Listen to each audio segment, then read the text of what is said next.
donkey milk, some kids do better on that.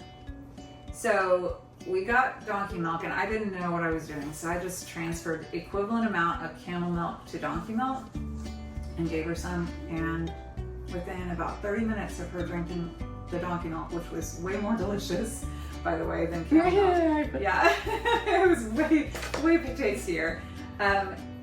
She said, "I love you, Daddy," to my husband for the first time since she got sick.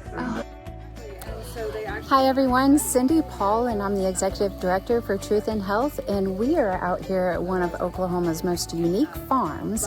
And when I say donkey milk, just understand that this is helping children. When they were little, it was so Yes, out here at the Donkey Dairy, we are seeing the exact setup of how they milk their donkeys, where it comes from, and why it's good for the children. That's what we're interested is what if there's another way that could help you. Love that. Thanks, Cindy and Keisha. Let's go inside and get settled with the interview with Saundra. Hi. Oh, you're beautiful. They don't care about us. They want to see you. They're like, where's the food? Hello. It's pretty small. Or so grab some eggs. And foxberry is the one. This is kind of my crop area, but you can come down. Try not to get drenched. Come on, baby. Are they pretty protective? Oh no. That was gonna be my question. Sandra, thank you for having us out to your beautiful farm, and we're very excited today to talk to you about a little bit more than just donkey milk. And I know that everything kind of revolves around your donkeys and donkey milk, but we're excited to get into this discussion, learn a little bit more about you, learn about your journey, learn about this, incredible thing that you found, and also talk to you a little bit about the health consequences of what you found. Mm-hmm. So I'm going to hand it to Paige, and Paige is going to have a little bit of a conversation with you, and then I'll dive in every once in a while with a health question, okay? So here we go. Okay, Saundra. As we pulled up and seeing all the donkeys, it's just really beautiful out there, and I loved all the knowledge that we got from your daughter and you before we made our way in here, so we can kind of get into a little bit more.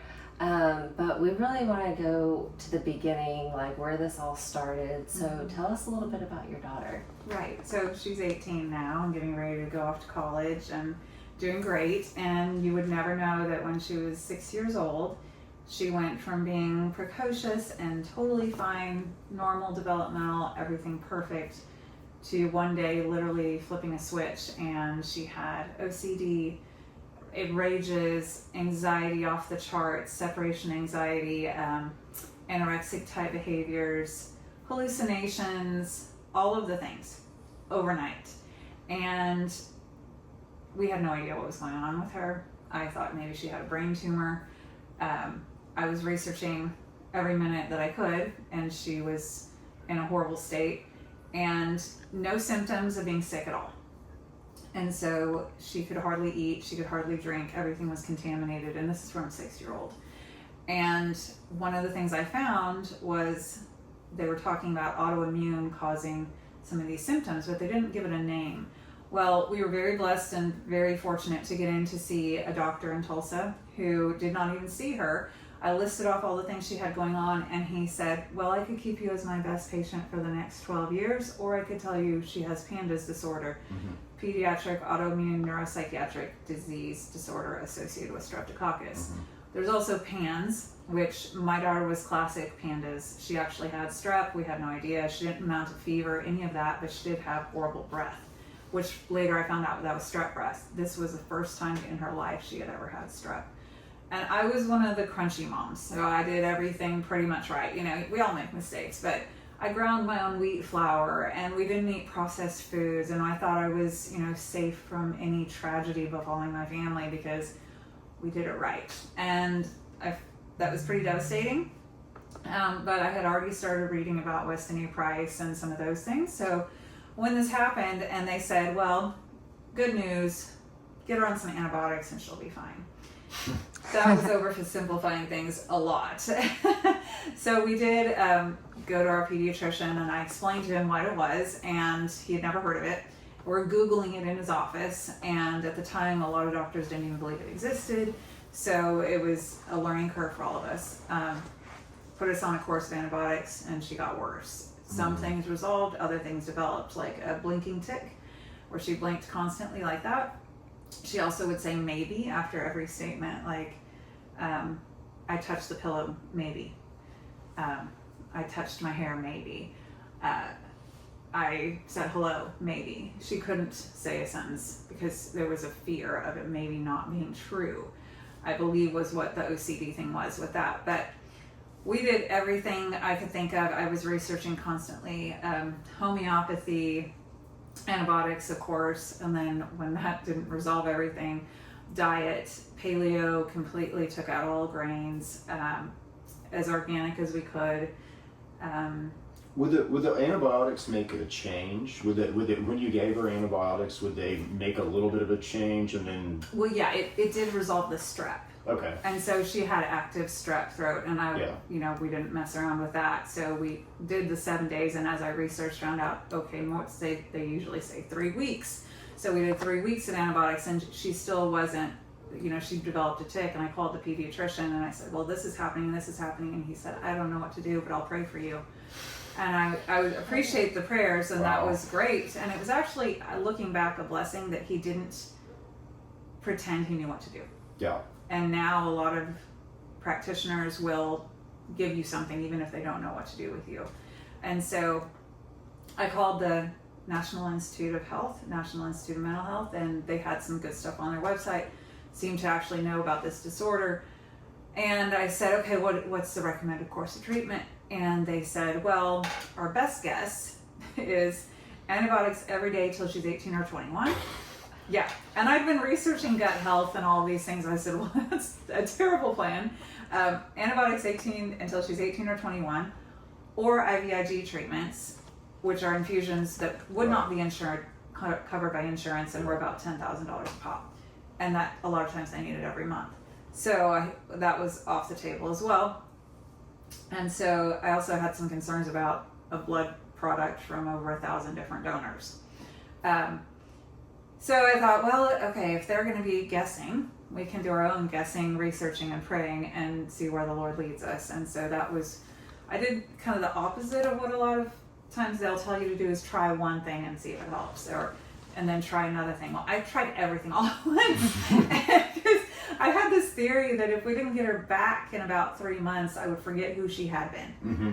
And I didn't want to forget the child that we had before she got sick.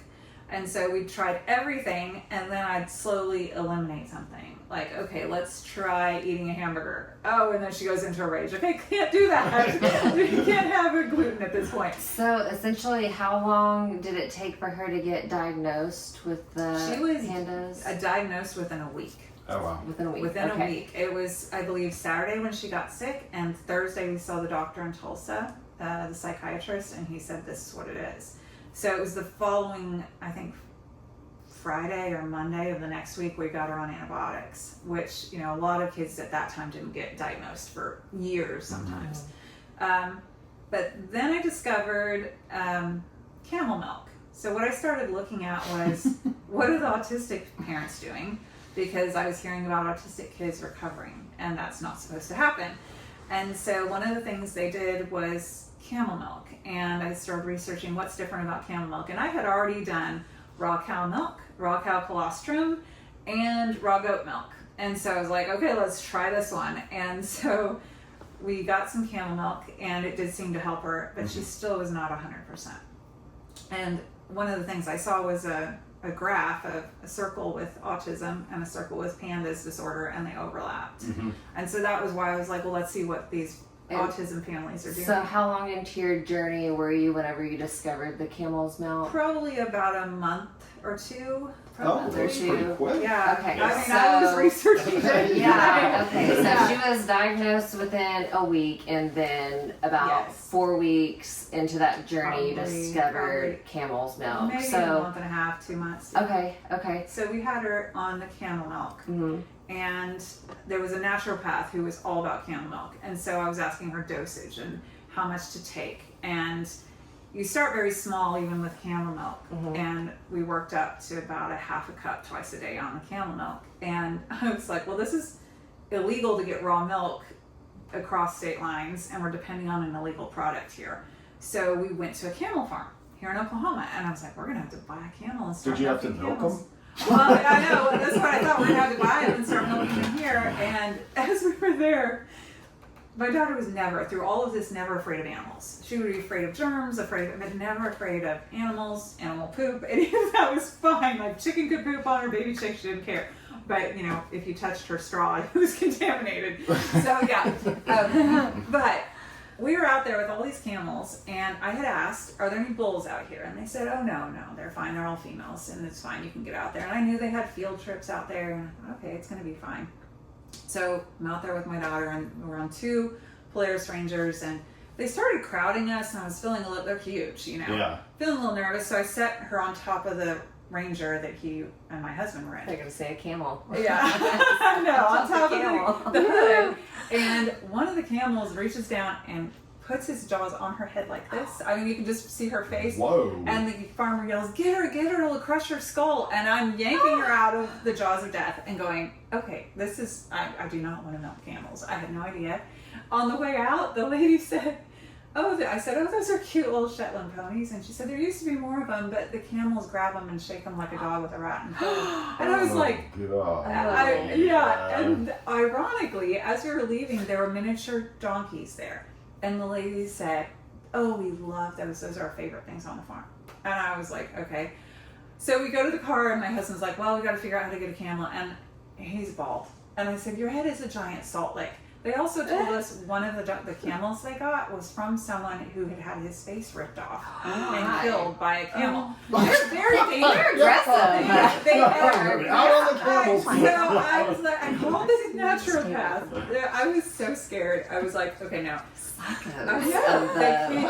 I've talked to zookeepers, and they said before they go with the elephants, which are very dangerous, they start with the camels, who are like a step down from the danger of an elephant. Oh, wow. They're just volatile. So lions line up in that mix. Yeah, they're smart and volatile, and I just thought, okay, we don't want to milk these, so we called a naturopath. I said, can we milk an alpaca or something in the camelid family that's maybe not as dangerous and smaller and not $15,000 or whatever a camel cost at the time? And she said, oh, try donkey milk. Some kids do better on that. So we got donkey milk, and I didn't know what I was doing. So I just transferred equivalent amount of camel milk to donkey milk and gave her some. And within about 30 minutes of her drinking the donkey milk, which was way more delicious, by the way, than camel milk. Yeah, it was way tastier.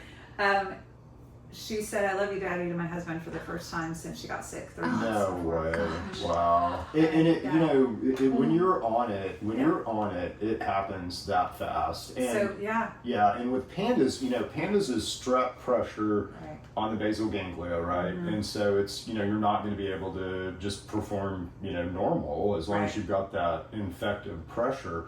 But that must have immediately got that infection. It must So- have immediately got that infection. Well, there's kind of some different theories, and I was talking to a researcher about it. And is it a biome theory? But go ahead. I'm interested. And he wanted to study the gut microbiome and Yep. how donkey milk would impact the gut microbiome. And what we've actually seen for most kids is, and this is all anecdotally in our story because I'm not a doctor. Right.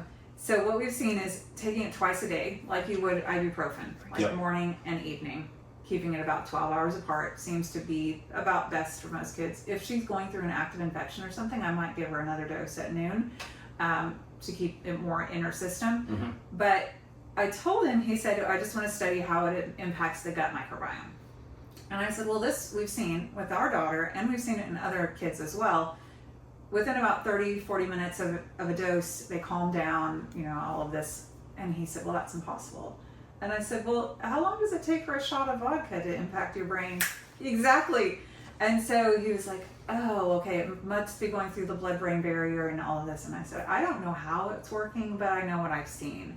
And so it's interesting. I study the biome really, really deeply. Yeah. And it's really interesting in autism. It's almost like a stuck biome. It's almost like the immune system had some event that happened and it couldn't resolve the event, and so it got stuck. in kind of a new normal. In the biome, you know, the gut biome is a place where autism obviously is you know, different. So an autistic biome is going to be different than your and my biome. It does look like that's a stock, you know, so you can go, we deal with University of Mississippi. There's people at University of Mississippi. When I went down there, I got to meet with a bunch of PhDs, but one of them is the fecal transplant. Yeah. And even with fecal transplants, you cannot change that biome, just goes right back to the way Right. it was, which is telling you that that biome is really important for something, you know, so they're needing, and it turns out they build their immune system, honestly, in their biome, because they can't deal with endocannabinoids. Anyway, it gets sophisticated. But the fact that that happens so fast is super interesting. And again, you know, that had to have relieved that basal ganglia pressure. She wouldn't have changed that quick. So that's amazing. Yeah. Yeah, it was really amazing to see. And then we actually got on the phone with my mom, and another thing she hadn't been able to do since she got sick was say I love you to my parents. Oh. And so she got on the phone and she said, I love you, Grandma. And my mom was in tears, and yeah, and she said, what did you do? And I said, I gave her some donkey milk. And so that was how it started. And, you know, my husband actually does the donkey milking, and you know, we always say, people say, oh, this is so amazing. We're like, no, it's not. It's what you do for your kid. Anyone would do this for your kid. Yeah. It's just, we would have milked elephants if we had to. Yeah, I love Thankfully that. not Yeah. Get your face off. So we're still here. Did she ever take a round of antibiotics? Yeah, initially we did, because she had raging strep throat. Yeah. So she did the antibiotics to start with, and then we got her off of those as soon as we could, and the strep was resolved, the active strep throat. So, yeah. And I can't remember, is strep gram-positive? Is it is it a gram-positive? I think not it sure. is. I think it is. And that's what basically the lysomes in donkey milk are really, really, really, really good for killing gram-positive bacteria. Really? That's so interesting, because Yeah. that is one of the things that I always talk about, is it's so high in that, specifically the lysomes, that it's like just an amazing. antibiotic. Yeah. It's like a better antibiotic, Yeah. natural, better antibiotic. Yeah, it's the closest to human breast milk of any milk. Yep. But it has more lysomes than human breast milk does. Okay, and it's So- got a bunch of lactose in it Yes, too, right? way which more lactose. Yeah, which is good. Yeah. Yeah. And it's very high in whey content. Yeah. We have a neurologist in Arizona, and she said she had found me and was recommending it to some of her kids because of the high whey content. High whey, low casein, right? Yes. Which is a different Yeah. profile than milk. Yeah. Yeah, and also high in lactoferrin, which Yes. is going to be a really good thing if you're infected with something. Yes, and very high lactoferrin. parasites. Yeah. Yeah, And then we- exosomes. Yes, That's a big one. exosomes, which most people don't know about that, but Yeah. a lot of exosomes and the immunoglobulins are very high. And that's one of the things, like with camel milk, they would call it the poor man's IVIG. IgAs or IgGs, do you know? I think it's IgAs. Okay. But I can actually send you some research on Okay. that. Okay. So Yeah. we've researched our milk specifically with the immunoglobulins and how high our freeze-dried donkey milk is in immunoglobulins. It's pretty off the charts in that as well. That's crazy. Yeah. Yeah. This is really cool. I can't wait to send people your way. yeah, it Yeah. means a lot to us. So, Yeah. and it's been a tough sell in Oklahoma, because They're just not educated. Yeah. They're just not educated. well, and they think it's gross, it's weird, and most of the time they'll come to us last. So they've already spent all their money on traditional therapies, antipsychotic. Oh, I called one doctor, and there was about a 3-month, at the time there was no one in Oklahoma that I could find. And so they said there's only a few PANDAS doctors, one in Texas, one in Arkansas. PANDAS expert doctors. So I called the one in Arkansas, and I think he said there was a 3-month wait list, the nurse. And I said, well, tell me, what is he going to do? And she said, what do you mean? I said, well, is he going to put my daughter on antipsychotic drugs? Mhm. Well, yeah, that's how we treat this. Mhm. I said, I don't need an appointment. And she said, well, why not? And I said, because why would I just treat the symptoms? Yeah. Her brain's on fire. Why am I going to treat her symptoms instead of what's wrong with her? And so I scratched that. So at the time, and now there's so many more doctors that treat PANDAS, and so many more methodologies and plasmapheresis and IVIG and other things, and some of them are having good results. So I'm grateful in a way that I didn't have resources, and so we did have to rely on the Lord and do our own research. And there was a very small group of PANDAS parents that I found on a Facebook group. It was about 40 of us, and it was called Saving Our PANDAS, and we were bound and determined not to do the traditional that everyone said. And so some were doing homeopathy, some were doing, you know, all of these other things. And I mean, now people talk about the nicotine patches and what those Yeah. we were onto that like 12 years ago. So we were all talking about it and how it, and I was talking to a nutritionist about it, and she said, oh, you can't mean it. And I said, you don't understand. We would give our kids Twinkies if that was what worked. Like, we will do whatever it takes to get our kids better if it's not going to harm them. Yeah. And so, yeah, the nicotine patches or whatever, I never had to do that. But, you know, for some kids. One thing that we might ask her just is about the problems that you've been through with, you know, so you've found this solution, it's really cool, it's working for your daughter, you want to spread the word, you obviously want to be able to do it. So what happened when you went to the state? Or what happened? So tell me about your regulatory. Oh, yeah, that was fun. So I looked into it when we started, because I always said we want to be able to share our story and we don't want to break the law. So I looked at the law in Oklahoma for raw milk, because, you know, I also wanted to have our raw milk to offer. Yeah. And that's how we started. And the state law in Oklahoma was cow milk and goat milk, and it specified those two. But you could only pick up at the farm. Well, I didn't want to break the law, but there was nothing on donkey milk. And the other thing was you could not advertise cow milk, raw cow milk. Mm-hmm. You could advertise raw goat milk. It's like, well, we're not goats, we're not cows. Wow. Yeah. The whole ask for permission, beg for forgiveness. Right. Yeah, gotcha. This is not the same species, so I guess we're not covered. But we did our soaps and our skincare because nobody wanted to try it. And we were literally like, we'll give you the first jar free if you come and try this. This has helped our kid. If it'll help your kid, we wanted to get people to come out and get it.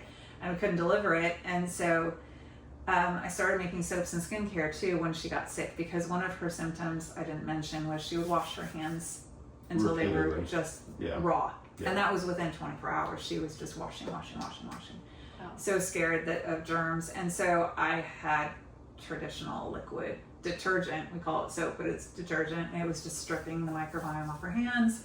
And so I started making donkey milk soaps. And she also had really horrific BO, which I've discovered afterward her body was just in stress and strep and all of that. But I didn't want to block her from being able to sweat with traditional deodorants and antiperspirants. Yep. So I developed our own natural deodorant and the soaps and skincare, and that took off. And then we got on the news, and I was able to share our story about PANDAS because of that, and because we wouldn't break the law. I mean, there was a billboard in Oklahoma City, we were in Southern Living magazine, we were on just about every news station, and everything was fine, because I always said, we're not going to break the law, and I'm not going to lie. If I'm going to lie and do something, then how do you trust me that this is 100% donkey milk? How do you trust that I'm not cutting it with cow milk or goat milk, you know? So I want people to trust me and know my word is my word. And so all that, everything's fine. And then, you know, part of our journey was we want to have a clean environment and make sure that our kids can live a healthy life out here in the country. It's part of what your dream is. Went outside one day and there was this horrible, horrible smell. Like something was rotting, dying, gas leak, blood, metallic chemicals. I mean, it was just instant headache, coughing, awful. I grew up on a farm. I'm used to farm smells. This was not that. And so come to find out there's something called, out here they call it humaner or biosolids. And it's everything from the cities, they flush down the drain, everything. Toxic waste, chemical cleaners, all of it goes down the drain, goes to the same wastewater treatment plant, and they use it as a fertilizer on a lot of farms. And so I was just horrified. And the more I researched that there's still strep in this, there's still all these things, it's airborne, MCCPs, all of this. And now even in Texas, a neighboring farm has lost over 70 cows because his neighbor used it. And it's got PFAS, forever chemicals, all these things. Did they identify that back to strep? On the cows? On the cows, no. I think it's actually the PFAS, the forever chemicals, and it's building up in the soil and building up in cows, and it messes up everything about the cow. So we started sounding the alarm about that, and I was very naive. I reached out to these agencies thinking that they'll help us. And the next thing I know, the agencies were at our gate and nothing was being done about the environmental disaster. But all of a sudden, they were changing a law in the state to be able to regulate us. And they told us we couldn't advertise anymore. They said, Oh, yeah. Oh, so when you pressed on that button, then you got Coincidentally. interesting. Okay. Yeah, coincidentally, Yeah. it all sort of lined up. And so then it was state and FDA that showed up here. The FDA showed up here. He was also FDA. Okay. And so he started asking my husband questions about our freeze-dried milk and telling us we couldn't advertise our raw milk and we could only sell it incidentally. So we said, what's the definition of advertising and incidental sales? They said, you can't put it on Facebook, you can't have it on your website, you can't tell anyone you have it. If someone drives by and sees your donkeys out in the field and comes up and knocks on your door, which you saw that's not very easy. Yeah. In case you're the government, we keep it locked. And so if someone knocks on your door and says, hey, do you milk those donkeys and can I buy some donkey milk from you? Then you could sell them some. Oh my gosh. No one's going to do that. No one even knew donkey milk existed. Yeah. And so they said we couldn't even put our sign down by the road that said we had donkey milk. And at that time, they hadn't passed the law, but they told us we had to stop advertising immediately, and they were working on it. And so I had a senator friend, Senator Shane Jett, and he was going to run a bill to allow us to advertise our donkey milk. Because if I can't tell... Do you like Shane? Oh, yeah. Yeah. He's Okay, great. good. He's Yeah. a great guy. Yep. Good friend. We've Very gotten good. to know him and his family. And so he ran that. He also ran a bill to stop human or biosolids. They killed that. They killed the bill on donkey milk. But through all of this, it's a really long story, but we started our group, Save Oklahoma Farms and Ranches. Yep. Wow. And that's really, that group though is a very powerful group, and Yeah. you may not kind of realize the power that you have, but and then the Oklahoma Freedom Caucus is a way to get things done, and Shane really heads that, and so Yeah. good for you. That's smart and Yeah. a good way to. Yep. Well, we actually got to know Shane. He started coming out when COVID shut everything down. We started having church up at our event area on Saturdays, Okay. and he and his family started coming. So we got to know them on just a Spiritual friend basis. and spiritual Yeah. level, and just adore them and their family. And so they've been a big blessing. But yeah, so after that incident with the state and the FDA, they asked about our freeze-dried milk, and my husband said, well, we bring that in through customs, USDA, FDA every single time. We always do it the right way, all the paperwork, all the things. And we'd been doing it probably a couple of years at that point without issues. And the next shipment we had was seized by the FDA and coincidentally held for over 7 months until it expired in a warehouse that was charging us $30 a day to hold it. And so through that whole experience, they, at the time, they said we were real clever. They couldn't find anything that we had done wrong, but their team of lawyers was looking for something. So it's very interesting when, there's nothing wrong, but you're guilty until proven innocent. Yeah, no, and I just find that so the way that the world seems to be right now. And similarly, we've made some discoveries, we've done some things that really help people that we can't even, you can't talk about them, Right. you can't make claims, you can't say Exactly. anything. But we can, again, this is good. There's a lot of things changing in Oklahoma right now, right? So we'll talk about some specific things after this is done. Yeah. But, Yeah. No, this is exciting. Yeah. You have really quite the story, Saundra. Like, you have persevered as a mom, like, to the ends of just, like, you never gave up. You don't have a choice. No. I mean, you don't have a choice. You don't. And it's just something that I don't know, that's just, it's beautiful. Oh, thank you. And the fact that you were, fighting for others to be able to have access to this and Thank you. everything like that. So, in what efforts can we help you and, spreading the message of, the donkey's milk and all that it has to offer? Yeah.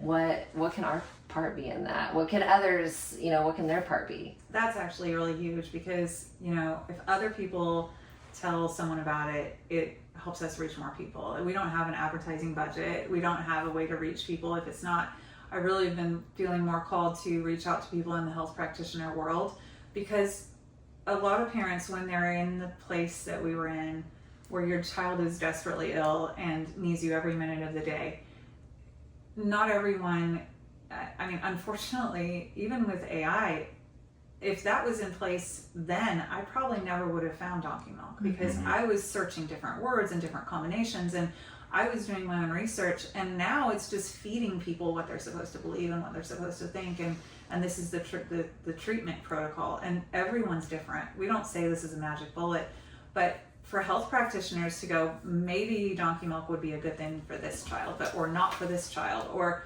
that would be incredible for us, because it's not me making any claims. It's not me saying this. I can just say it worked for us. Collecting the data. Yeah. And they can read the testimonials on our website, which are incredible. I mean, some of them I actually hide because I'm like, oh, that's going to send the FDA. So have you had any, like with just a normal, let's say, autistic experience? Have you had some turnarounds? So give us some. And again, don't give us names or anything like that. General. Right. Yes. Yeah. So we don't get in trouble with it. Right, exactly. Yeah, you can never tell people how it's helping. I actually had a parent reach out to me, and her son has Tourette's. Okay. And so she needed the freeze-dried donkey milk, and she said that it has been beneficial for him. And so she's going to leave me a review on the website as well, because I told her, I said, I can't tell people about these things unless you leave me a review and tell people. What's the best review, would you say, that other than your experience? So your experience is a pretty good review. Yeah, we've had actually one mom that came out, and theirs was an autistic kid, and they said that he started identifying colors for the first time, and he was expressing emotion for the first time to his mom. So that was really special, because any benefit that they can have, any steps forward, it doesn't have to be like with our daughter, which was amazing, but I always say it was kind of the last piece of the puzzle. We had done a ton of groundwork in that 3 months building up to that. And so, for her, donkey milk was key. And I could tell it would be, if I forgot to give it to her and it was 10, 11 o'clock, all of a sudden she'd just be melting down. I'd be like, what is wrong with her? And I go, oh, I forgot to give her milk. And so how consistent, or like, what was the process of that? Like, what was the daily regimen? I would give it to her before breakfast on an empty stomach, typically was what I kind of felt like worked the best. And then I would give it to her before she went to bed on an empty stomach. So apart from meals seemed to be, it would kind of hit the best. And for her, I would be a half cup at morning and a half cup at night, approximately. I made the mistake when people started coming out here of saying, this is what my daughter's doing, maybe start with half that, so a fourth a cup. And that was way too much. Way too much. Really? Yeah. Wow. Okay. Yeah. Trial and error. Yeah. I had no idea. I mean, so many of them don't detox well, so they don't have their lymphatic system.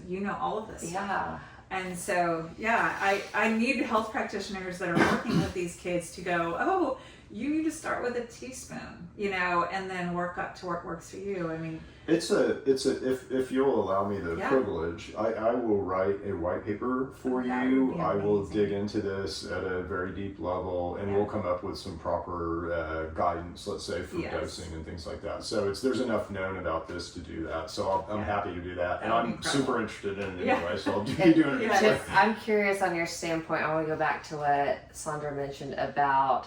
On an empty stomach, it seemed to work better. Give us a little bit of science behind it. Obviously, it's absorption. Maybe we're getting it wrong. So again, if this doesn't have a lot of fat in it, so fat would be the thing that would be interesting on an empty stomach versus water soluble things you're going to absorb really quick. Fat soluble things you're going to run through kind of second pass metabolism and through your lymphatic system.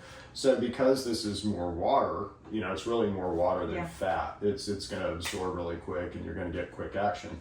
But that fat may be what actually is super rich fat that's in it. So that may be why people can only tolerate so much. And then there's also lysosome. So, again, I don't know to be real specific, but as we write this white paper, and again, we'll put the white paper out on the website and I'll send it to you. And, but we'll get into a little bit more detail about the science behind why this is working.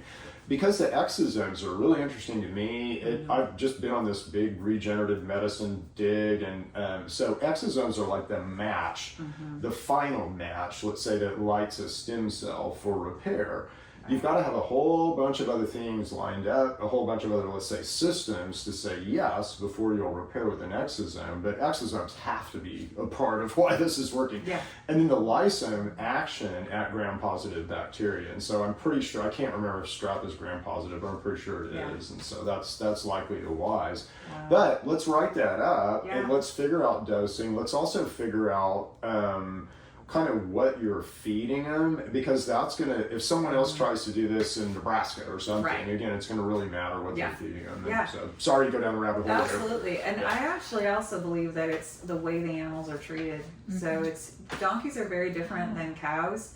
I loved your daughter explaining that, because I was just like, what's the difference between a horse and a donkey? Because like in my mind, similar, but apparently not energetically. It's completely different. Our veterinarian always says horses are either suicidal or homicidal at any time. They're one or the other.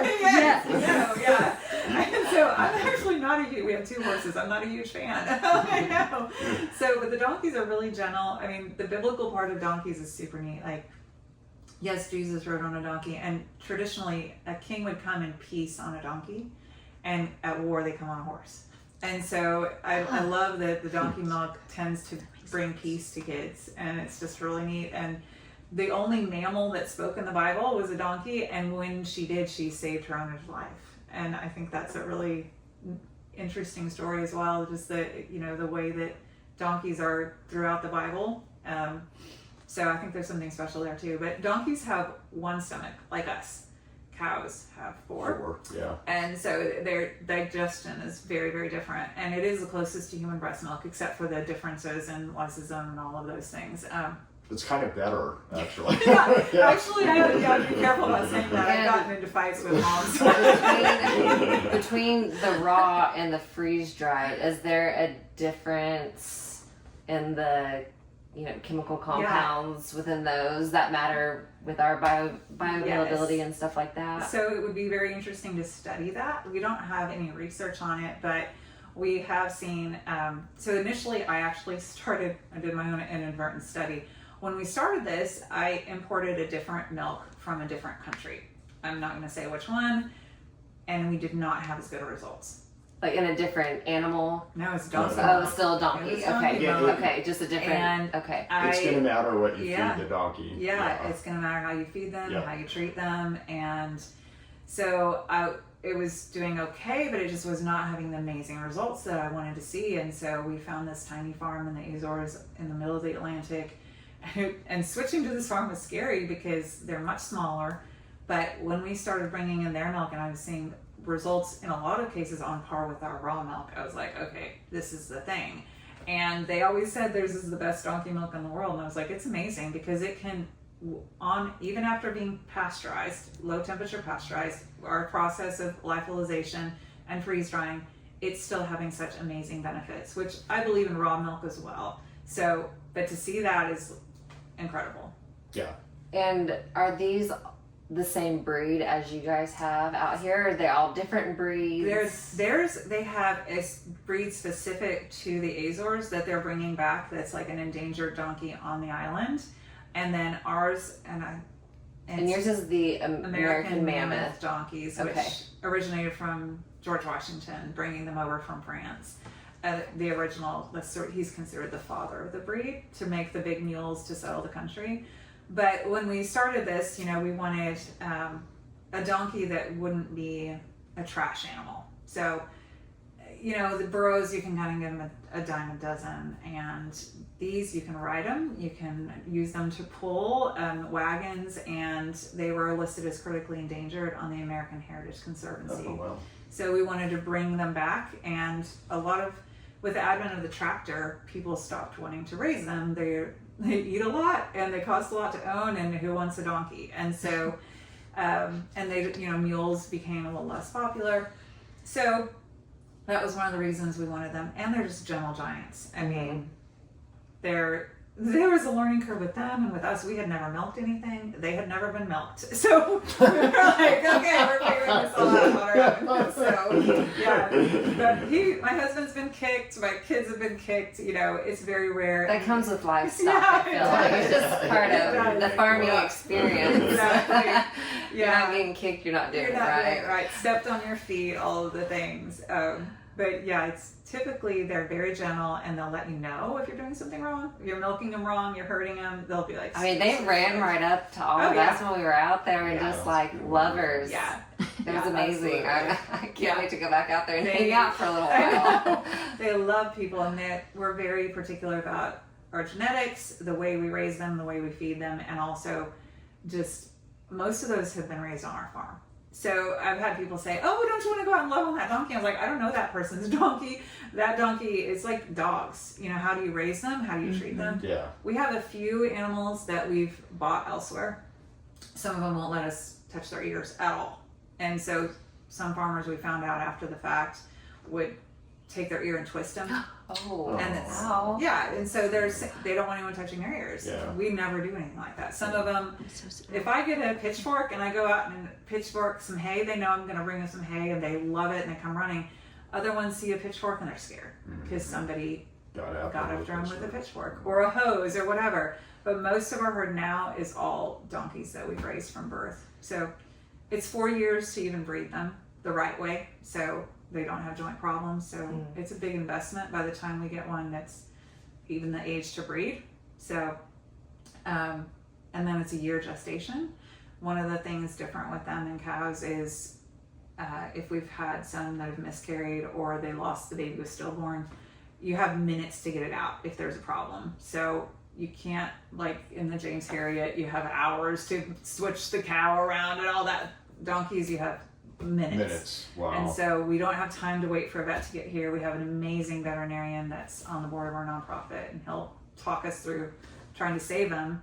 But if we have one that's caught that we lose, the mother will dry up within about 48 hours. So it's not like cows where they will take the baby away and get all the milk. Yeah. We share it through the whole process. And like right now, I wanted to show you the babies. But the babies are with their moms on the other side of the property, and they're all hee-hawing around. Yeah. So they're just having fun, and we don't even milk them for over a month, maybe 2 months. So, wow. Yeah, they get all of it. We don't want to jeopardize the baby's health. And what do you mainly do with, like, the milk that you produce? Are you, can you talk about what you do with that, or are you mainly just distributing the freeze-dried? So we can send the freeze-dried anywhere in the U.S. And so this is an interesting, we make our soap and our skincare out of our donkey milk, but we also always give priority to kids or adults that need it for their health. Yeah. So, you know, it's more profitable for us to turn it into skincare, but we would 100% rather go to people that need to drink it for their health. Gotcha. So if we have people coming here for milk, we will just not make skincare for a while, and it goes to the families that need it. But, you know, I actually had a legislator tell me I didn't need to advertise,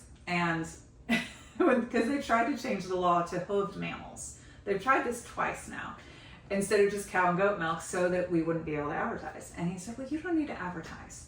You already have, you've been in business for how many years? You'll just have reoccurring customers. And I was like, so the different thing about donkey milk is they get better. They don't keep coming. Yeah, you have to get new customers. Right. I mean, anecdotally, they get better, you know, so we don't want them to have to drink it every day for the rest of their life. Right. You know, it's not like cow milk, and they drink very small amounts. And so donkeys produce very small amounts, and we sell it by the ounce, not the gallon.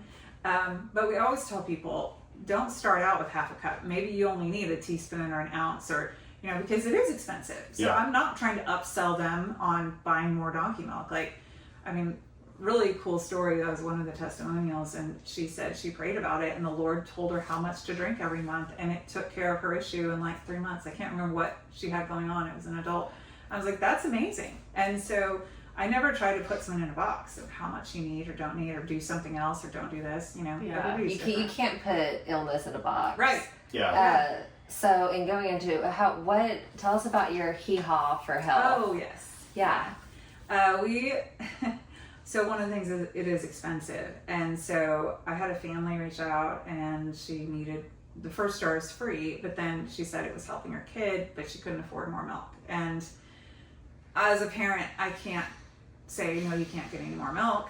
And so I was like, but we also have a mammoth feed bill. And so we thought, okay, we need to, a friend, she wanted to donate and helped us get started with a nonprofit. So we got that all set up, and we have some doctors and practitioners and people that are on the board. And because I did know that it's not just donkey milk for a lot of kids, it's so many other things, and they need to know people like you all and different modalities. And like with our daughter, I said it was the last piece of the puzzle. It wasn't the only piece of the puzzle. And so I thought we should have an event out here. And once again, naive. I have no idea what went into putting on an event. And so I thought we'll have different doctors and practitioners come and speak. And we didn't have that cleared up there at all. It was all just thick woods. And we'll just have a spot, and we'll have people out here, and it'll be fun. And so, because this family, and they told me they didn't even have money for gas to come out and get them. And so I thought, no one's kid should remain sick because they don't have the money to help them. Yeah. Because insurance doesn't cover what you all do, what we do, and it shouldn't be dictated by what insurance covers. And so we started Hee Haw for Health, which is a 501c3, to be able to provide scholarships to approved practitioners to get different things done, whether chiropractic or deep tissue release, whatever it needs to be.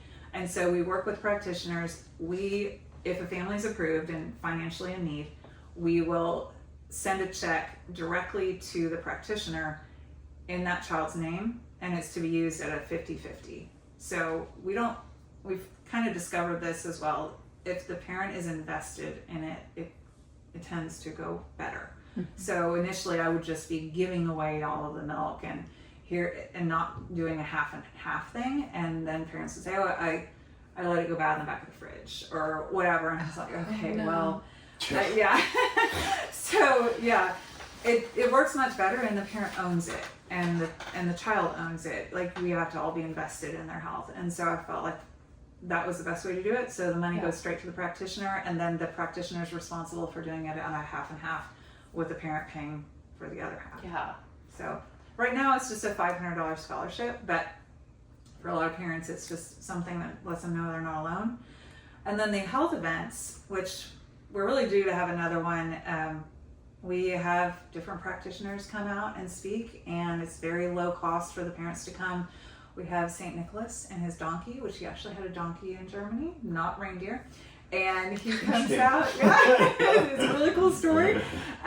He comes out, and all the kids come, because a lot of them have separation anxiety, and they have anxiety about doctors' offices. And so this is a fun place for them to play. We usually have a zip line set up really low for the kids, and different activities for the kids, crafts, all kinds of things, so the kids can play and the parents can listen to doctors speak and learn. And it's a really great cool time. So yeah. Saundra, first of all, thank you so much for hosting us at your home and showing us the donkeys, but it's been so cool to listen to your story, and there's a lot of stuff I think that we're going to be working together on in the future.